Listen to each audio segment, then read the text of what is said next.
Hey everybody, this is Reza. This is Sandy. Welcome back to episode 35 of the Stone Cold Sober podcast. Yep. So we have a bit of a treat this week. Sandy, you want to tell our listeners what the treat is?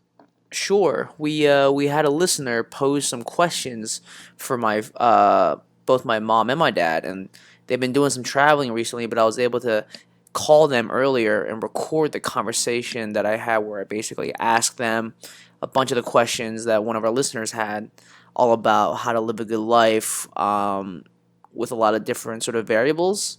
If it's motivation, if it's passion, um, and I had a really interesting conversation with my folks. I don't think I've had, and you'll hear my mom comment about how it's not every day that I'll sit down with my folks and discuss these hypotheticals with them.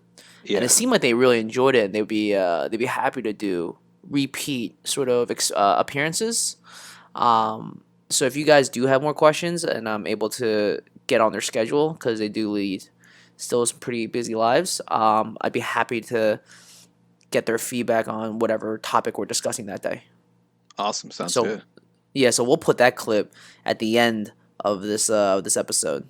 Okay, great. So what we wanted to talk about this week. So Sandy had mentioned that he'd read The Martian a couple of weeks ago, maybe about a month ago now, right? Maybe a little About a more. month ago. Okay. And so Sandy highly recommended that I read The Martian. So I put it on hold with my library. I think I may have told you guys about it last week. I had just started it, and within about I think 2 days of that podcast, I had finished it. So we wanted to talk about The Martian because I was obsessed with the book for some time, and I thought it'd be a pretty good topic this week. Yeah, Um, absolutely. so I'll just jump right into it. What would you do if you found yourself in Mark Watney's shoes? What if you were on a mission to Mars and you were abandoned? Do you think you could make it? I don't think I would have. I think I would have lost my. I don't. I think I would have lost my cool really early on. How long do you think Um. you could last? Well, I would have realized. Well, I think I would have to get over the initial shock of R- waking up outside of the base. Yeah. Spoiler alert. Oh yeah. Um. We should throw that out there. This is going We to should contain heavy definitely throw out a spoilers. spoiler alert. Heavy Oh spoilers on this book. You should definitely read it. I think it's good enough to stand up to spoilers. Like you could still hear this conversation, yeah. read the book, and still enjoy it. I got coworkers at work who are definitely enjoying it. Yeah. Um, but if for those that want to have the unadulterated experience, especially before the movie comes out this You fall, you might want to hold off on listening to you this might until want to after hold that. off on this episode and just sort of fast forward to the halfway point. Yeah. Yeah. Um, but for Um other people who are grown ups and don't care, no, No, I think I I think we need to th- keep it relatively spoiler free. For the most part, I don't want to talk about too many plot points, but I just thought with the idea, the concept of it was pretty interesting, and maybe we'll discuss some things related to the plot, but nothing major. okay. So yeah, I think I would sort of have to get over the initial shock and have to understand if my brain was ready to engage properly when that fight or flight response hits me. Yeah, I think that's the first major hurdle. Now, I think I don't have I told that story before. Me almost drowning. I don't think so. Um, well, I don't want to sort No, go ahead of and tell it. go Go ahead on and too. I tell don't it. want to go on too large of a tangent. Okay, all right, all right. Maybe we'll save that for a different That's it. episode. This Just is how our normal conversations go. We start off on something very like we have a nice straight path to get to a yeah, destination, and somehow we end up taking all these crazy windy roads, and the right, conversation takes like 3 hours, and it could have taken like right. 15 minutes. Like we just got on the interstate, and I've already tried to veer us off on the first exit. Exactly. So just remind me, maybe a later episode, for me to kind of go through that fight or flight response. Okay, I'll try. Um, that I happened once, but assuming that past experiences hold true, and I'm able to do that, I think I would be able to make it at least back into the base, the air base, whatever it's called. Yeah, the hab. Yeah, the hab. I think I would be able to get into that. What do you think? I think it was relatively easy for him to do it. I think that was like just by pure luck he was able to survive being knocked out And when he woke up, he had his injury, but it was relatively easy for him to get back. He wasn't too far away from the hab. But I think at that point, getting back in and trying to figure out how you could possibly survive. The book starts off. He's just like you read the book, you read the opening to it in a previous podcast. But he's just like, well, I'm fucked. Like he's like, well, not exactly fucked, but for all intents and purposes, it's all over. Um, because to him, his crew just left him. The next the next time any human would come to Mars would be in like 4 years, 3 or 4 years, I think. So he has to Mm-hmm. survive on Mars by himself for that long. Now, thankfully, he's not. He's an engineer and a botanist, and they have he has means to try to extend his food supply. But he knows enough chemistry to try to produce more water and oxygen and so on and so forth. But that is where I would fall flat.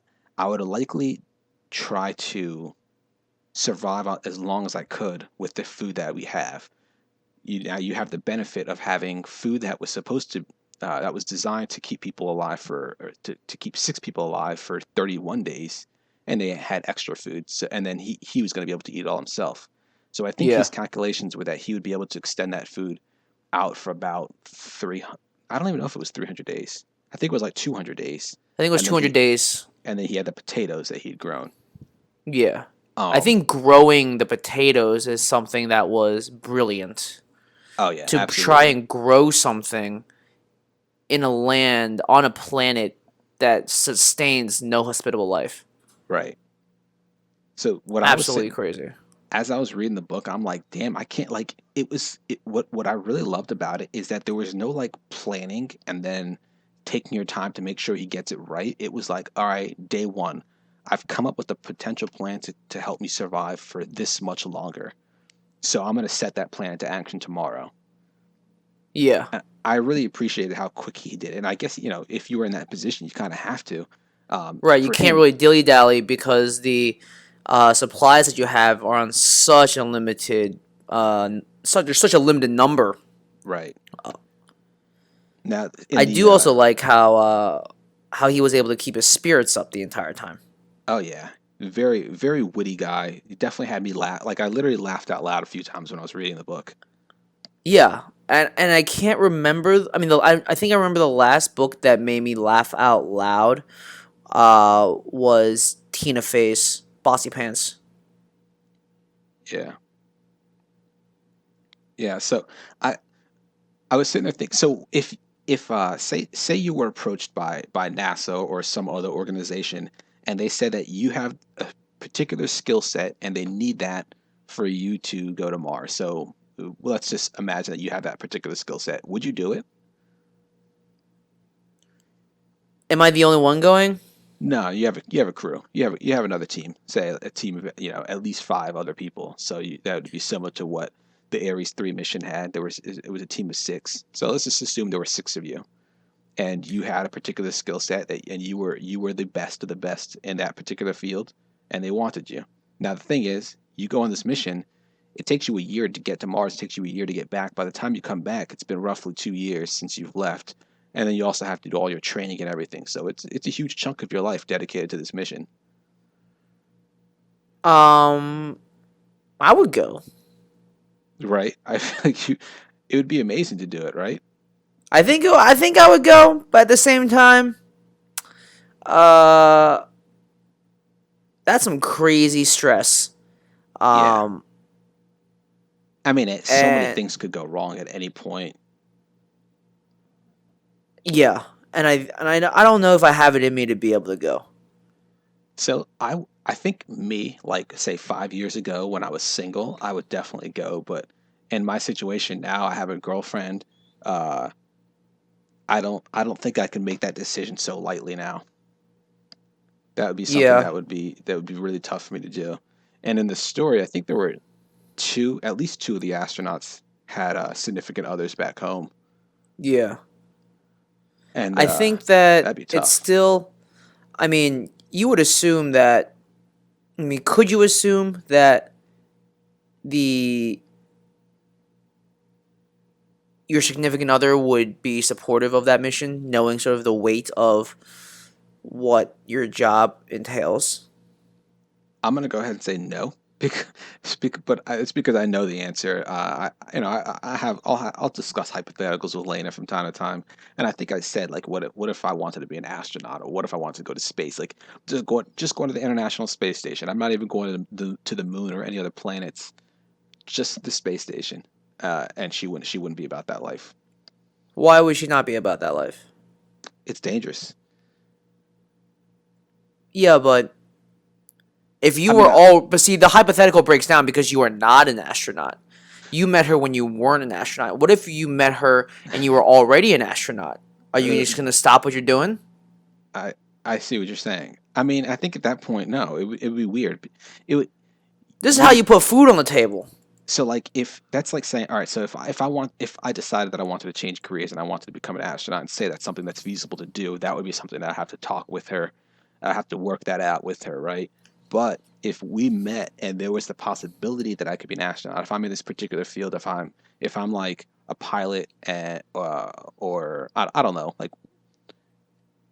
if that was a possibility, that's kind of just it's something that she would know beforehand. Like, say I actually was an astronaut, then we either wouldn't date or she'd have to be fine with it. I wouldn't be able to just stop being an astronaut because some girl that I've been dating for say a month or two doesn't want me to be an astronaut. You know? Yeah. Um, I think. I guess it depends. I think it's all gonna be dependent on whether you meet your significant other uh, as an astronaut or as not an astronaut. And I Yeah, think it depends also on sort of the amount of experience that your significant other has with other people who are the significant others of people in the space program. Because they wouldn't be going through that experience alone. yeah. Um, I think that I would go up right now because it'd be a heck of a story. But at some point, doing it for the story can't be good enough as a So reason to go. what I think is kind of interesting, in the story they talk about the first crew to go to Mars, and um, what I thought was kind of interesting is how you only remember the first mission to the moon, for example, right? You remember Neil Armstrong and Buzz Aldrin, right? But you don't remember the other missions after that, the other people that went to the moon. And I thought that was kind of interesting.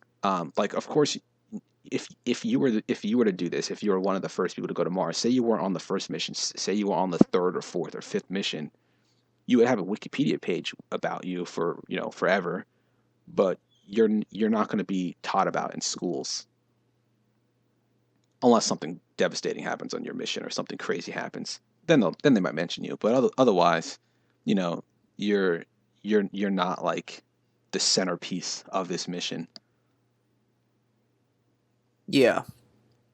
I don't think there is such thing as a non-essential person to the mission, though. No, I don't think so. But I'm just saying, like, if you want to, like, for me, I feel like it has to be pretty important for some people to make that decision. Like, oh, I'm the first person to like. I'm gonna go down in history. People are gonna know my name forever. People are always gonna know my name. They're gonna learn about me in schools. They're gonna write about me in history books. But if you're not the first, you're kind of just like somebody knows your name. You are there's a record of it and you could be found pretty easily. However, you're not going to be the person that most people think of when you say first like mission to Mars. Ah. Um. I feel like if you're going to be in that situation where it could be important, like where you're important enough to be on this mission, that wouldn't really matter to you. But in my hypothetical, it does. You know what? I think then you wouldn't have. You would make sure that you wouldn't be doing it for the story, and you'd be doing it because you were either genuinely interested or genuinely capable. Because Yeah. that's what it reminds me of, like doing it for the wrong reasons, and Yeah. then Oh everyone yeah, for else's sure. life is it. I don't know. I think we're trying to get a little bit too meta. Yeah, all right, fine, fine. Take it back. We'll take it back a Yeah, step. let's bring it back. Let's bring it back. So, what would be the first thing that you would do if you found yourself in Watney's shoes? Would you try to figure out how to plant food? Would you maybe try to figure out how to get in contact with NASA so they could help you figure out what to do about the food situation? I think I would. I think I would try, but Okay. I don't think I would be very good at it because I Yeah. don't think I would be able to get over the initial fact, like, well, so there's no water, right? And I was always terrible. I was always really, really bad at chemistry. And that seems to be a really important thing that makes Mark Watney as good as he is. Yeah. Well, fortunately, he had a bit of a crash course from one of his other crewmates, I think Vogel. He gave him a bit of a crash course in chemistry and helped him learn a bit more than he knew. But either even so, I completely agree with you. It'd be quite difficult to figure out. Or like to me, a lot of stuff would just be like, I think this could work, and I'd probably blow myself up in the process. Yeah, I very much think that that's something that I would do as well. I think, But like not, but like also not recover in a sense. yeah. See, one of the big things from and one of the big things was figuring out how to get enough soil. So like Yeah. they had that small soil sample, and he was able to basically take the soil from Mars and expand that however many fold using literally his own poop as manure and the bacteria that was already in the soil to make a pretty decent field within the hab. And and then the next big thing was actually getting water. So we should say that um, they essentially had, it wasn't really an infinite supply of water, but an infinite recycled supply of water. So they had something called the water reclaimer. So you would drink your water, then when you would pee, say you just pee into the toilet, and the water reclaimer would separate the water from all the toxins and or pollutants essentially within the water, and you'd have drinkable water again. And so he had to try to figure out how to increase his supply of water, which was also pretty brilliant on his part. Yes. It the amount of what seems like insurmountable odds that Mark Watney faces, and Yeah, then sort of takes a moment and says, "You know what? Totally doable." And he sort of, and the way the captain's log, which is really the style of this book, yeah, the way it's written, it's very sort of calm and logical. And while it is extremely funny and you get a sense of his personality, you can understand the step by step process without boring you with like math or physics or chemistry or engineering of any kind. He just says, "This is what happened. This is the problem, and this is how I think I'm going to fix it." And then when you read that solution, you go, "Yeah, I think that's going to work." And then if it does, it does. If it doesn't, he goes back to the drawing board. I think yeah, that assuming you and I have the capability of solving those problems, the biggest hurdle for me would be communicating with NASA. Because what's yeah. the point of staying alive if they're never coming back? Right. Now, do you think it was reasonable for him to assume that they weren't watching him at all times with the satellites? Like he knew. That was one thing I thought was interesting because he should know that there are satellites above Mars, and I wouldn't think it'd be unreasonable for them to try to look to see what they sell, what to see if they can find my body or anything. I don't know. Like Um, oh, do you do you feel like you would think that, like, what's the point of using the satellites to find your dead body, right? They didn't right. they had no belief that he was dead, or I mean alive. I don't know. I'm almost talking myself out of it as I pose the question. I think the idea is that you have to. I guess they're also trained to deal with those sort of situations better, and recognize that they would be coming back. I think for me, it's it's like out of sight, out of mind. So if I don't see you, if I don't hear from you in a little bit, I just go, yeah, they're not coming back. Like I wouldn't. It would be tough for me to. I guess I would try and be proactive about searching. I mean, setting up some sort of capability for them to come and contact me, but Yeah. probably not as quickly as he did. Yeah. I think I'm more worried about how am I surviving. What was interesting is as I was reading it, I kind of had that thought. I was like, what if he can get to one of the rovers? I wonder if he could, like, just basically stand right in front of the rover and have it take a picture of him. I didn't think about like taking it back and being able to use that to Yeah, communicate, which was pretty smart. Um, absolutely. I was as I read though more and more, I just kept getting so like when you started to hear or read about another portion where there was just like major bad luck, you're like, really again? So like Oh as he yeah, when it flipped, I was like, oh come on, man, this man's luck just yeah. he just can't catch a break, can he? And I do like it when he breaks down a little bit. Like he just can't handle it anymore.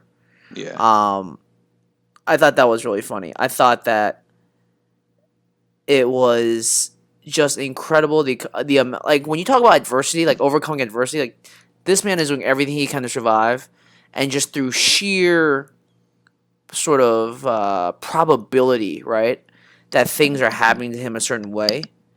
Um, it's crazy Yeah. that he's able to keep it up, um, and survive and get out there. I mean, Yeah. it even happens all the way to the very end where he finally gets into the other rocket or whatever it is, or the what was it, the rover. Yeah. And as it's taking off, and he's like losing consciousness because of the G force, he sees the flap happen, and he goes, "Oh, that can't be good." And then just has to endure, while the people like his crew are like, "Well, this can't be good." He's totally off. Um, and then that last minute, like basically super Hollywood moment of Oh yeah. the guy reaching out and grabbing him, getting in there, and then pulling him out. And it was so crazy, like the amount of drama you could fit in all the way up until the very end. Yeah. It was definitely it was mad Hollywood at the very end. Oh, it was crazy. Phenomenal book overall. Yeah. A lot of fun. It was so hard Yeah. for me to put the book down, man. I really can't tell you enough. I was it was like 3 in the morning and I was I couldn't stay awake any longer, but I was forcing myself to just stay awake so I can finish the chapter and then pass out. It was so hard for me to do it. And then when I was actually like working early in the week, I think like on Monday, I just spent the majority of the day reading and I just worked late at night because I spent too much time reading during the day. I mean, that was the exact same way that I enjoyed that book. I think it took me about 3 days to read, but I told you I would come home, I would sit on my bed, I would just read the book through my phone. And the last day, when I had about like, I want to say maybe 40% or 33% left, Hmm. I sat down. It was probably 6 o'clock. I'm reading. Next thing you know, I look over. It's 11 o'clock. Oh I yeah. haven't eaten dinner, and I just finished the book, and I just go, it didn't matter because the story was so engrossing. Yeah. That's Like, exactly what I think of did. all of the amount of things that we can enjoy, all of the distractions. You could go on the computer, you could play video games, you could talk to other people, you could be outside, you could do any number of things. It's just becoming increasingly harder and harder for a book to hold your attention. And not because Yeah. the books are poorly written, but just because there's so many other stimuli that have been added into the equation.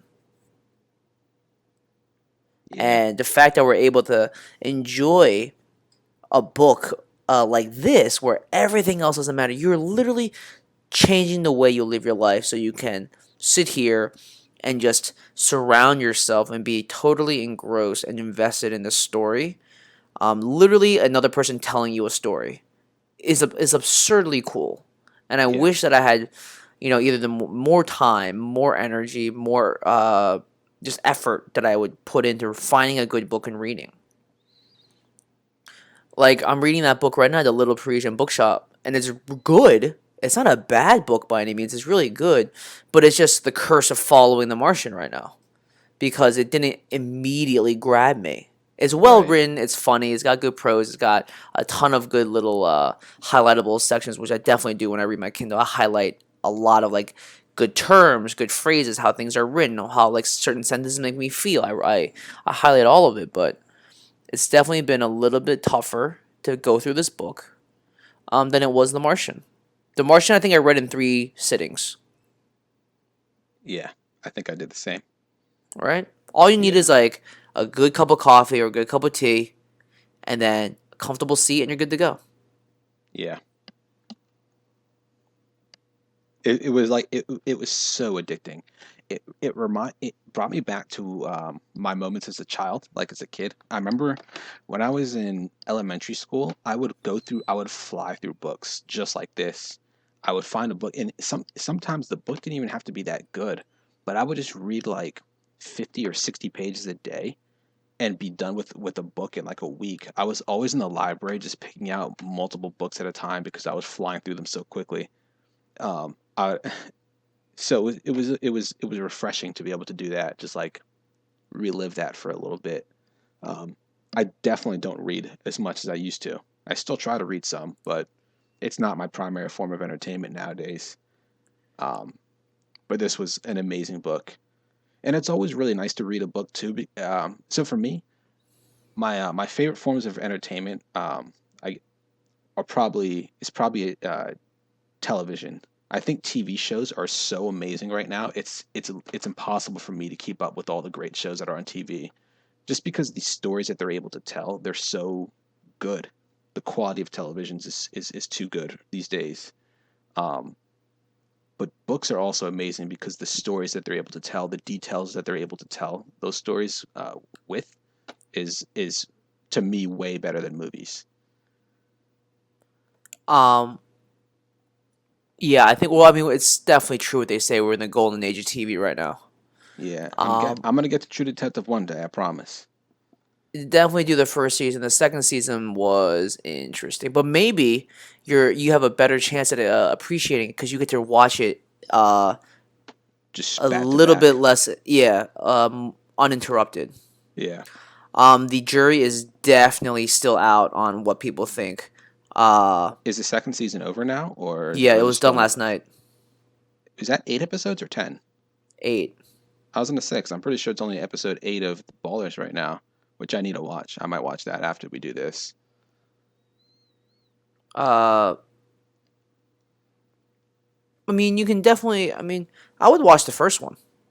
Yeah. The first one was pretty good. Um, I think there's more general consensus that the first season was so good because it was so different. You also see Matthew McConaughey and Woody Harrelson show a lot of like great acting scenes, and Yeah. it's dark too. It's super dark. Not to say the second season isn't dark because it's also equally dark, but it's I mean, there's just so much good TV right now. So many different outlets, so many different types of programs, short form, long form, shows of every type of nature. There's It's almost crazy to try and give somebody a good show recommendation Hmm. because everyone's inundated with shows.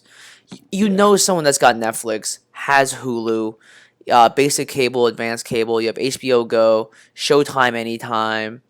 Um, there's just so many outlets to watch good shows, and it's crazy because the more shows that you add on now, the harder it is to go back and enjoy earlier shows. Absolutely. You know, like you go back to right before this huge golden age began, when it was still beginning. You would have shows like The Sopranos, 6 Feet Under. There's a ton of good shows way back then that just are going to be harder and harder for you to dedicate time to. I mean, The Sopranos had 9 seasons. Each season had a ton of episodes. Each episode was an hour. Right. Like, can you imagine even doing The West Wing right now? I mean, I know I did You've it. done it. You've done it twice in the last year, I which did is it. crazy to me. Yeah, but it was like, think about it, 5 seasons. Each season 24 episodes. That's So insane. 5 times 24 is 120. Hmm. And then is that 120? Yeah, It it is is. 120. And then 120 hours of content. One of the best shows I've ever seen, but that's a lot to ask of somebody it really is. It's much easier when you've done it before. So we definitely know that because you know because what you to expect. right, and you just know how good it is too. Right. Yeah, that's the thing with hour-long TV shows. They're really tough to commit to. Um, and another thing is when a series has it's if you get into a show that's already completed, like the entire series is over. So let's say you try to jump into the Sopranos, it's easy to talk yourself out of it because you sometimes hear from people of bad seasons, and if you have to sit through a whole bad season, I mean, it's not like you're committing an hour every week to it. You can do it all in a couple of days, but it's just easier to say, all right, well, you know what? I'm going to just focus on something like Breaking Bad instead because I know every season of that show's quality. There's not going to be any Right. downtime when I watch that show. Right. I think it's such a delicate balance between telling someone, um, watch this show with potentially knowing that parts of it are like there's some seasons that drag, but that you made Yeah, it through um, because you watched it when the show was on TV. Um, but then there's like with Dexter, like I tried watching the first. I watched the first season all the way through with my same. with three other roommates, and none of us could get into it. And then when people were telling me, "Oh, but Dexter gets better in season 4," it's like That's that's a hard sell because then I have to quote unquote tough through 2 more seasons because I can't just jump into the fourth season. I lose all context of everything. yeah, absolutely. It's the same. I mean, Mad Men was the same thing. Mad Men had some slow episodes, Yeah, it did. and we only were able to tough it out because we watched it once a week. I mean, think about The Walking Dead. How amazing The Walking Dead is. But there are scenes on that farm in season 2 or 3 where you're just like, oh my goodness, where are we Yeah, going with this? season two was a really rough season. Or like, there's a sorry to interrupt about that, but that I just find it really interesting. The whole backstory with that season two is very interesting. There's a series on YouTube where this guy breaks it down, goes in depth as to what happened with the break with Walking Dead. Essentially, that the first season 6 episodes, but the second season is like 18 episodes, and I think 6 episodes, right, in the first season. I think Anyway, so. essentially what had happened was the creator of The Walking Dead sold the show entirely to AMC. So AMC owned the show.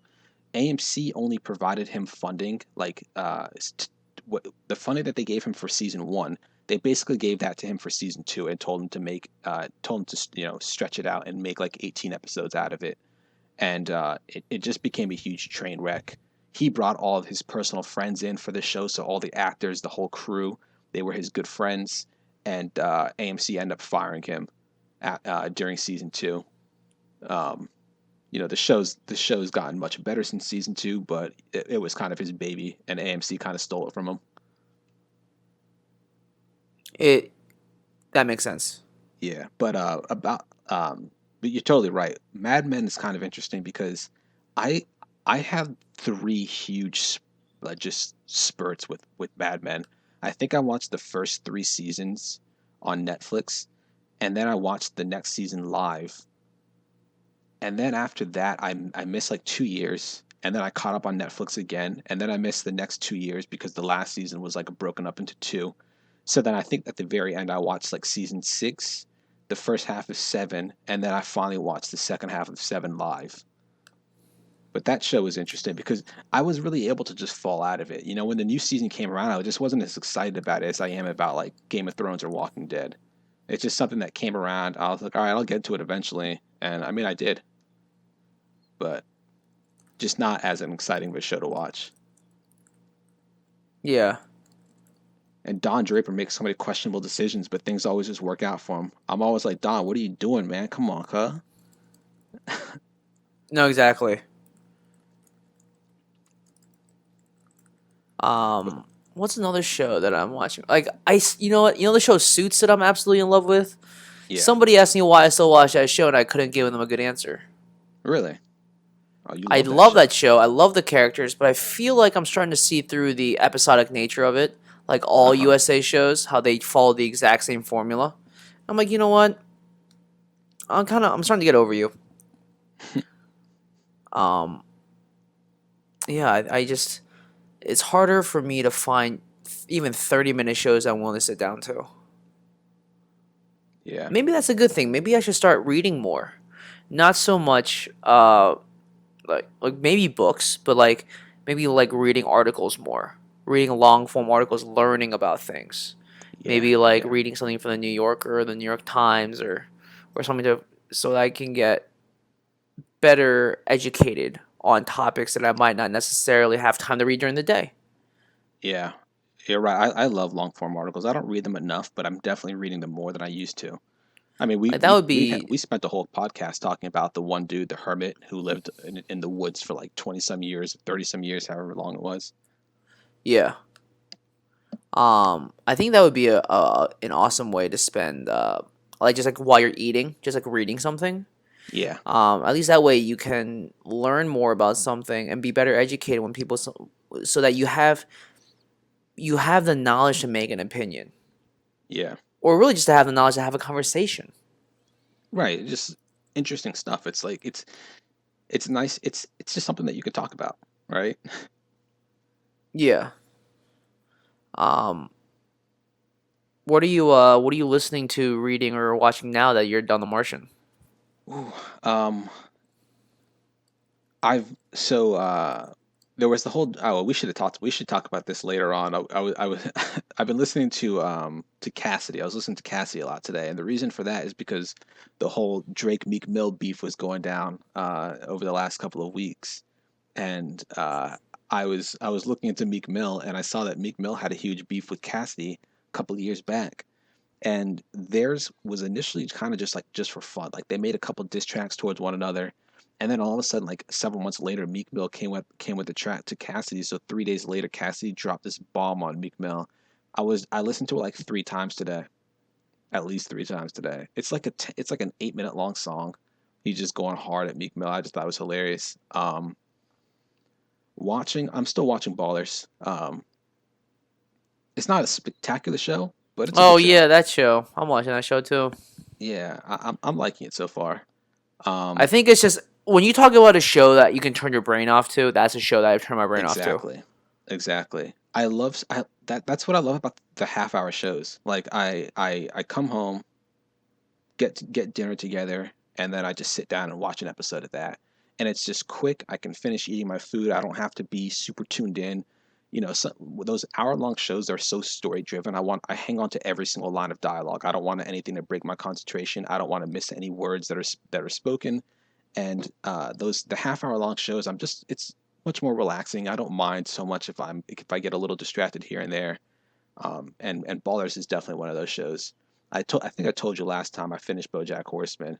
And another show that I gotten into, and I haven't watched an episode. I hadn't watched an episode for a little bit, but I'm getting back into it now. Is Kimmy Schmidt's Unbreakable on Netflix? How many seasons are there of that?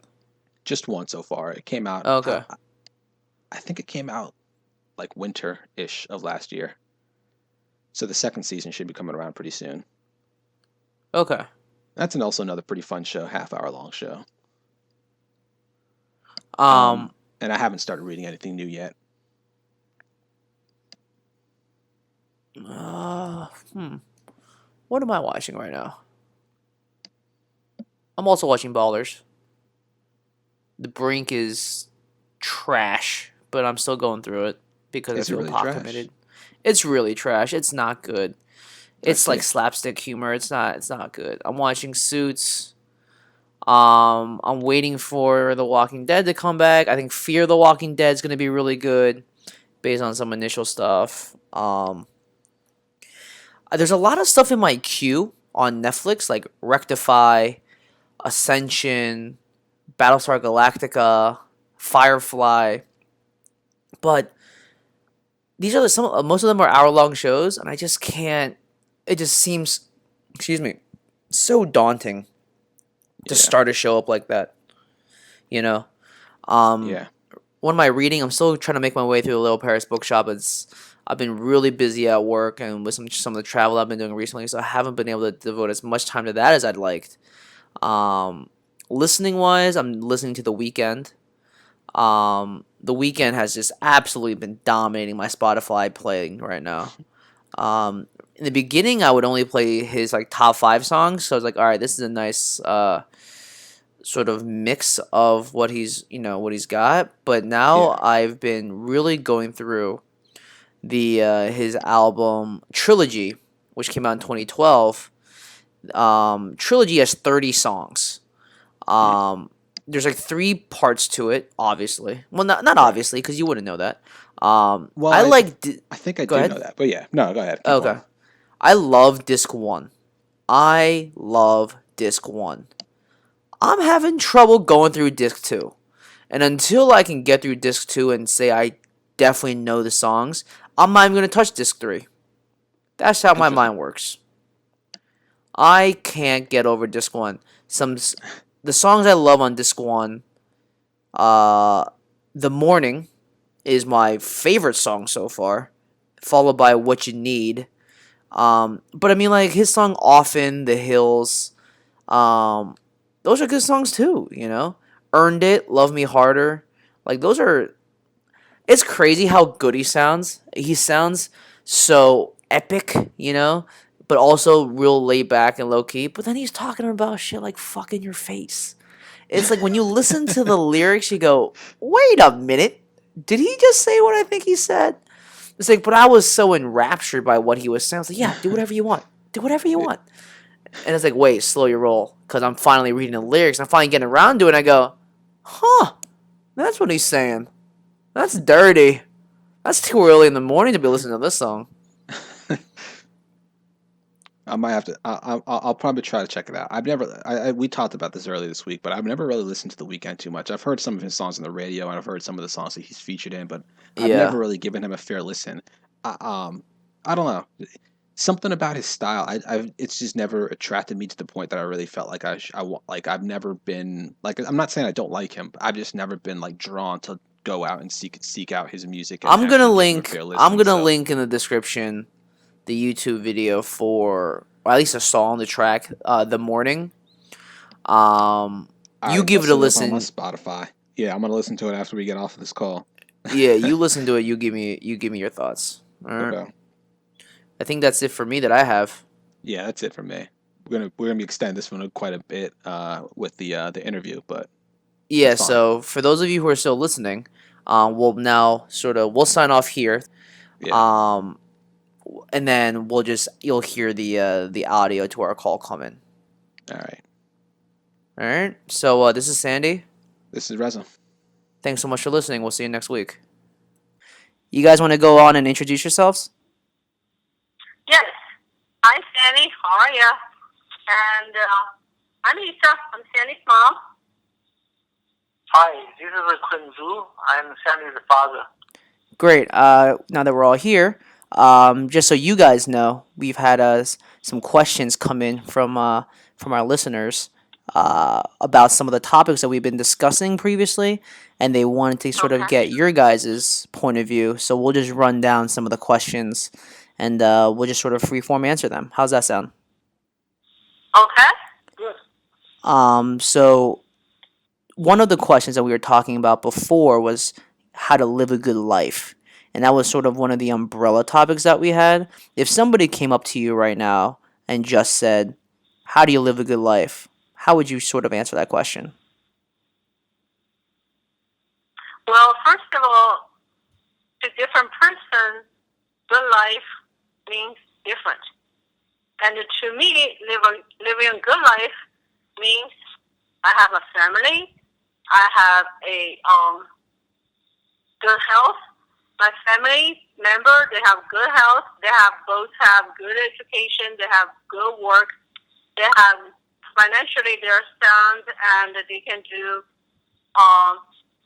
the things they would like to do, and not just materials like but also like spiritually Right, spiritually. and spiritually. Yes. Yes. Dad, what do you think? Yes, I agree almost all my wife's opinion. Additionally, I think for my good life standard is I have to be important for the society, and my contribution can help the people living better, living healthier. That's my work to do, and of course, fulfill my good life. I want my kids to have good education, and their future will be better than I am. So, if I reach that point, I will be very satisfied. so you guys sort of share a lot of common views. Family health, family success, spiritual sort of finding some sort of spiritual fulfillment or understanding.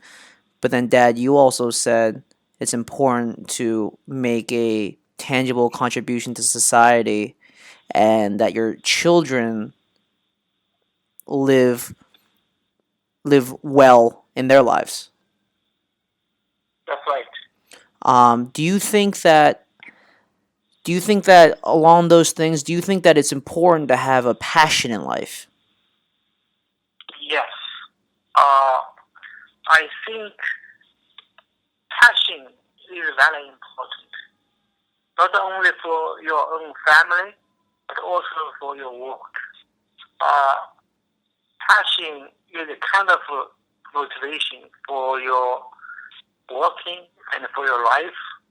If you have strong passion for your family and for your work, you will achieve more. That's my opinion. Well, to me, I agree with my husband said. Also, I think, if you have a passion for your life, you are more involving and you're willing to involve in a lot of things. It's like you're interested in doing something and it will be the best driven. If you are not interested in something, you are not passionate about something, there are lack of interest in there.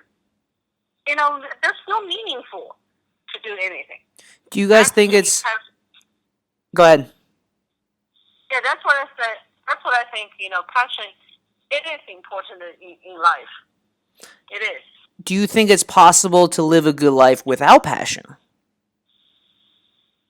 Not to me. That life will be not so meaningful for my stand. So Okay.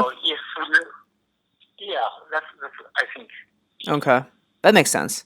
How do you live a good life being single versus being married? Well, I cannot answer that question. It's like I've not been single for so long. Yeah, and since we married, like how many years? Almost 30 years. Almost 30 years. So in that case, I think marriage is very important for me, and not just the companionship, and also it's very important that you have a marriage, you have a family, and it definitely fulfill your life, and it's definitely as a woman and become a mother. In life is different. Your life is totally changed, and in a wonderful ways.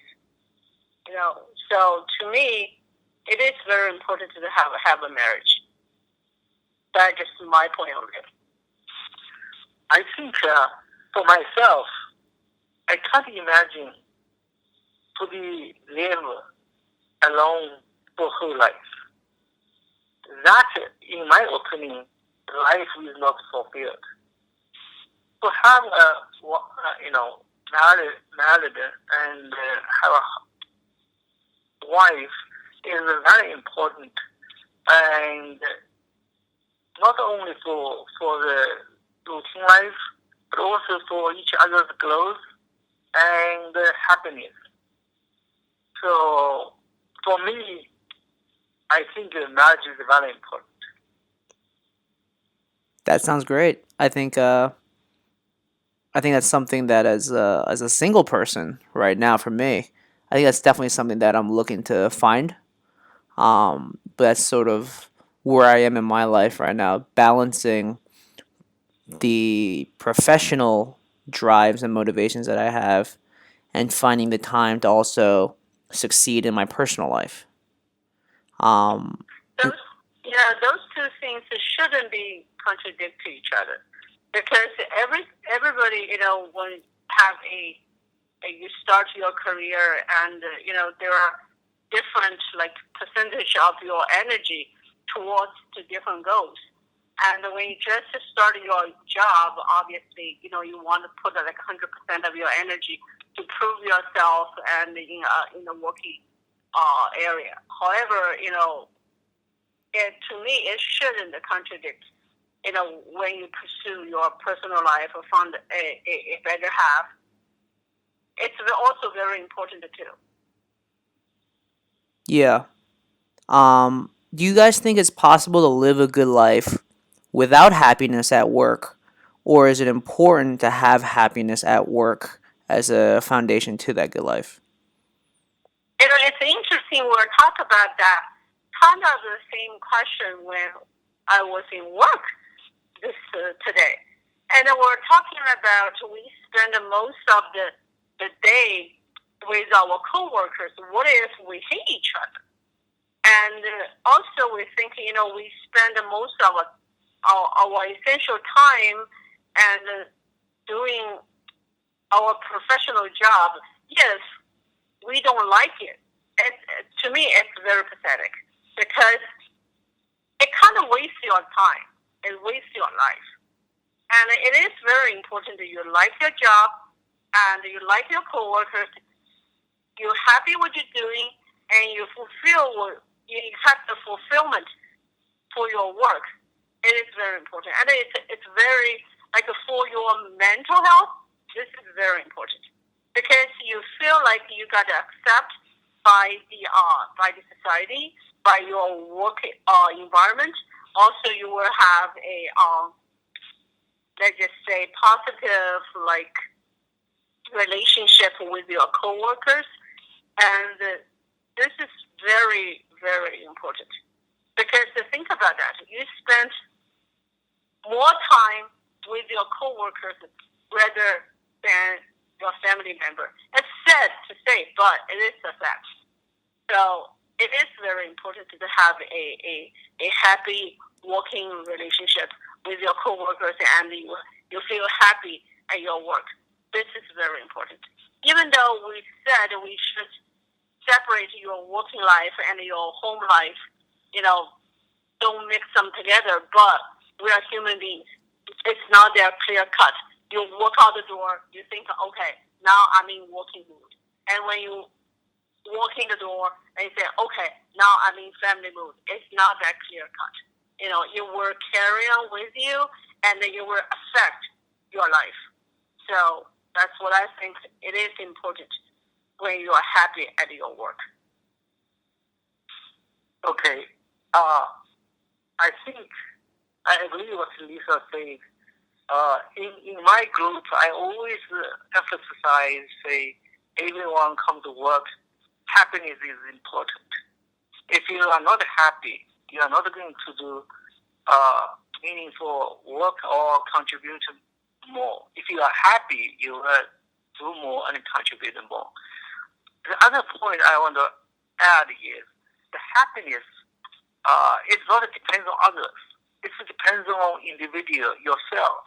You can create an environment for the happiness. That is important. For me, I always say, if you are happy at work, you will achieve more. Well, I have to agree with that, because because people are individuals. Every people deal with things that are different, and some people there are more like positive ways, and some people are more negative.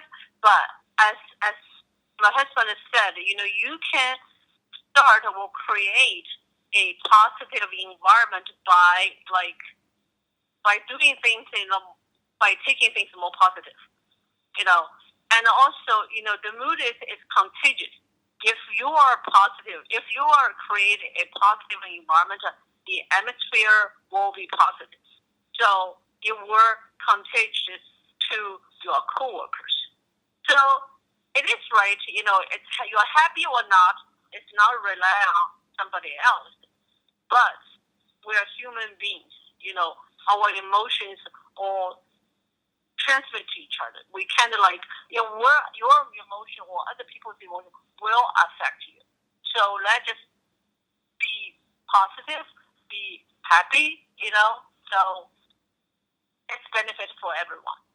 How have you guys sort of worked out that balance between either managing other people's effect on your happiness and then you creating that happiness internally? Well, in my group, there are some young girls. I mean, they're 20 some years old. They're very smart and they are very quick. However, they are new to the workforce, and a lot of things not necessarily go their ways. And they're young kids, so they were complex. And to me, it's like, okay, you spend time to complain, and if you don't do something, the things will happen again. So no matter how much time you spend to complain, nothing's going to change. And the only change is you change your own mood. You come to work in the morning, and then all of a sudden you see something you don't like, and you bitch about that, and the whole day you're starting a bad mood. So to me, I would just talk to them and just change the topic and talk something happy, talk things funny, and just just stop that conversation. Start a new topic. Just change the direction. And the some girls, they're pretty stubborn. They will come back. Okay, we yada say something else. They were coming back. And to me, it's you know what? Don't worry about it. If you can change it, just let it go. If you want to do something, change it, do it. If you can't, let it go. Because I'm a little older than them. I say something, they will just laugh about that. It's okay, but they will just let it go. That's my try. Well, I think one important thing as a leader of the group is you have to care about your people. And so one of my goals or duty is to maximize everyone's potential and maximize their happiness and maximize their achievement. If I can help the individual to get these things done, then the happiness will come, or happiness will along the procedure. So the thing is, you have to care about people, and you do your best to help them to grow. Yeah, I think we're human beings. If you show your coworkers, your true feelings, and you care about them, you want the good of them, and in return, and they will understand. Even though sometimes you may not like what they're talking about, and they know you are in a good intention. They will buy it. Yeah. So if we take all that, sort of that happiness at work or what have you, do you think, as a certain avenue, do you think it's possible to live a good life without motivation? One of the listeners said that some of the causes of losing motivation could be either losing family, losing love, or losing energy and health. How do you how might you deal with something like that? Do you think it's Well, life is never easy. Every time, different, different time of your life, you will face different challenges. And let's say,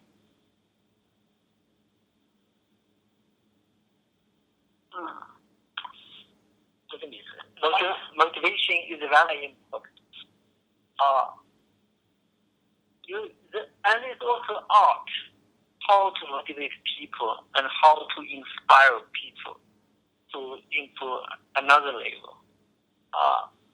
You have to learn and use the technique to inspire the people and motivate the people. So me, if I don't have motivation to do anything, I think my life is like a kind of meaningless. so how do you sometimes find the ability to motivate yourself?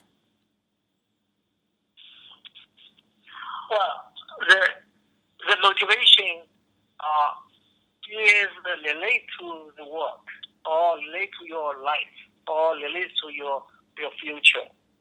Uh, if you care about the people and you know their potential, then you always can use this kind of a thing to motivate them. Say you have that potential to reach another level.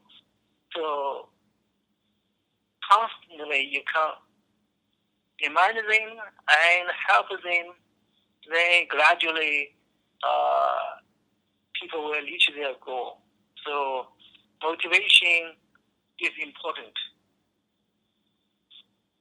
well, to me, I think you have to have a goal. You have to set up a goal. Every different time of your life, your goal is different. For example, when you and your sister are little, my goal is like I want to give you a whole a happy like childhood life. So I want to give what all the kids can have. I want you to have, and I want you to have a happy childhood. So that was my goal.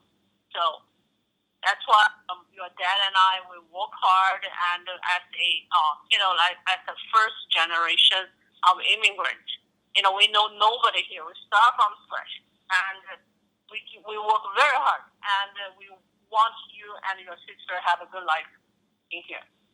And later on, when you grow up, when in the school, and then I want you to learn, I want you to explore, I want you to do whatever you're interested to do. I want to enrich your life. So different, and then when you go to college, and I want you to have a good education. So different. Along the different time of my life, my goal is different. That's why that motivates myself. I want you to have a good time. I want you to have the best education can be. I want to have the best life it can be. And that's just me. That's why I motivate myself. You have to have a goal. It's not like, okay, today I think that way, tomorrow, okay, oh, never mind, think that way. No, you have to have a goal and stick to it and work harder towards it. It is very important. And to me, I agree, what your dad said.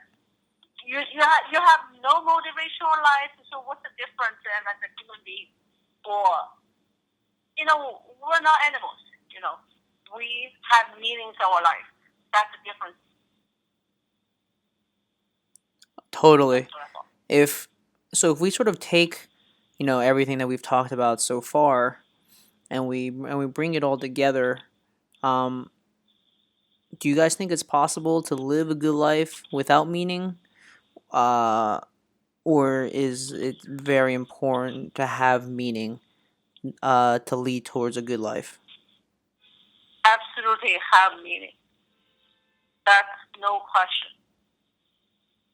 Life without meaning, it's like a body without a soul. What is that for? That's what I understand. You have to have a meaning of your life. No matter what the meaning is, everybody can have different meanings. That's no problem whatsoever. But you have to have a meaning. That's what I understand. Dad, what about you? Well, life has to be meaningful. Without a meaning, it's homeless. 王东去 if you don't have a meaning. The meaning is so important. All life, at least for my life, is always have to be meaningful. That's, I think absolutely you have to be meaningful. Yeah. I cannot imagine you live a life without meaning. What else can be? It's just like I can't even imagine that. No, I hear you. I think it's something that sort of guides us through life so that it can become a fuller experience, a warmer experience. I mean, Yes. it's sort of like that North Star, right? That you drive or you sail towards, and sometimes, the seas get rough, but all of that creates a warmer, fuller, more alive experience while you're on this earth. Yeah. I have to say, for your life experience, because you're 20 some years old. So for me, the experience not necessarily every experience are all present, or every experience are all happiness. There are sad, there are disappointment, but this is also part of the life, and we learn from that experience and make us strong, make us life fulfill, and we not just like one color. You know what I mean? So you make your life very colorful, and you make your life very meaningful and very fulfilled that way. Absolutely. Well, I want to say thanks a lot, guys, for answering these questions. Do you guys have any questions? Do you have any questions? No, my comment is the life has to be meaningful and has to be motivated, inspired, and then you have goal, and then you can be achievable. Otherwise, I can't imagine the life will be good life. So the good life means you are inspired, you are motivated, you have a target to achieve, and then you can fulfill your life. Definitely. All right. Well, I think that's it then. You guys want to say goodbye to everybody? Yeah, it's interesting. Honestly, we never seriously sit down and talk about that thing. Even though, we have chat obviously, but it's interesting and I like it. Yeah, it's nice that it's nice to sometimes sit down and discuss things in a more abstract way. Kind of like a serious question. What do you think about life? But it is good that we have this opportunity to talk, and we know each other more. It's good. Yeah. Well, I think I'm gonna cut us off here. So thank you, Mom and Dad, for taking the time today to answer these questions. We'll see if we can bring you guys back if more people have questions on different topics. How's that sound? Sure. We'd love to answer your audience question if somebody have questions. All right, great. We can discuss it. No problem. Awesome. No, we'll Okay. I appreciate it. Reza appreciates it, and I'm sure our listeners appreciate it. So I'll let you guys go. I'll see you guys in a few days. Sure. All right, guys. Thank you. Take care. Bye-bye.